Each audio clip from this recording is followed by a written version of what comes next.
Hi sir, very big thanks for KSA Venkatesh Prasad. ಹೌದು sir, ಅವ್ರಿಗೆ ನೀವು ಖಂಡಿತವಾಗ್ಲೂ ಶಭಾಷ್ ಅಂತ ಹೇಳ್ಬೇಕು. ಯಾಕಂದ್ರೆ ಆತರ ಒಂದು ಕೆಲಸ ಮಾಡಿರೋದು ಲಿಮಿಟೆಡ್ ಟೈಮ್ ಅಲ್ಲಿ ಏನೇನು ಸೇಫ್ಟಿ ಮೆಜರ್ಸ್ ತಗೋಬೇಕಲ್ಲ ಅದನ್ನೆಲ್ಲ ತಗೊಂಡು ಗೌರ್ಮೆಂಟ್ ಇಂದ ಪರ್ಮಿಷನ್ ತಗೊಂಡು ಬಂದೋಬಸ್ತ್ ಮಾಡಿ ಪ್ರತಿ ಒಂದು ಡಿಪಾರ್ಟ್ಮೆಂಟ್ ಜೊತೆ ಸ್ಪಂದಿಸಿ ಈ ಪಂದ್ಯ ಆಗೋಕ್ಕೆ ಪ್ರಮುಖ ಕಾರಣ ಅವರು ಮತ್ತೆ ಅವರ ಟೀಮ್. ಹಾಗಾಗಿ ಕಂಗ್ರಾಚ್ಯುಲೇಷನ್ಸ್ KSA ಅಂತ ಹೇಳ್ಬಿಡೋಣ.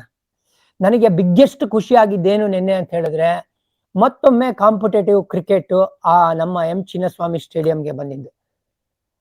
ಎಲ್ಲ ಒಂದ್ ಸ್ವಲ್ಪ ಆತಂಕ ಇತ್ತು, ಭಯ ಇತ್ತು, ಯಾವ ತರ ಮ್ಯಾನೇಜ್ ಮಾಡ್ತಾರೆ ಅಂತ. ಬಟ್ ಈ KSA ಟೀಮ್ ಭಯಂಕರ ಬಂದೋಬಸ್ತ್ ಮಾಡಿರೋದು, ಗೌರ್ಮೆಂಟ್ ಹಾಗೂ ಪಬ್ಲಿಕ್ ವರ್ಕ್ಸ್ ಗಳ ಜೊತೆ ಒಂದು ಏನ್ ಹೇಳ್ತೀರಾ ಪಬ್ಲಿಕ್ ಬಾಡಿಗಳ ಜೊತೆ ಕೆಲಸ ಮಾಡಿ ಸುಭದ್ರವಾಗಿ ನಮ್ಮ ಪ್ರತಿಯೊಬ್ಬ ಪ್ರೇಕ್ಷಕರು ನಿನ್ನೆ ಮ್ಯಾಚ್ ನ ಎಂಜಾಯ್ ಮಾಡಿದ್ದು ಹಾಗೂ ಮರೆಯಲಾಗದಂತ ಒಂದು ದಿನ ಆಗಿರೋದು.